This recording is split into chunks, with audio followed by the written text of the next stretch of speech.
Ivan Yates was in his busiest period working for Fianna Fáil at the time of the last general election. He had just coached Cabinet Minister Norma Foley ahead of the campaign, and over the following weeks, once the starting gun was fired, he provided media training to the old and new housing ministers Darragh O'Brien and James Brown. Plus, there was the biggie, as he did one session with Micheál Martin ahead of the crucial live TV leaders debate.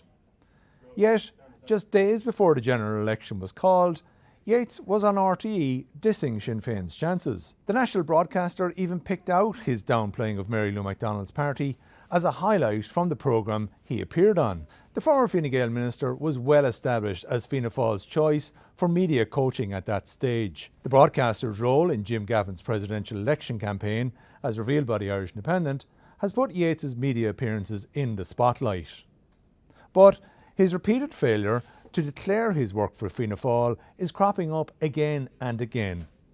Yates' analysis of Sinn Féin's prospects was not all that outlandish, as the party had suffered a setback in the local and European elections. Actually, a year earlier in October 2023, Yates said Sinn Féin would win 70 seats in the general election, as he predicted a juggernaut landslide win. Nonetheless, his role with Fianna Fáil was not flagged with the viewers at home.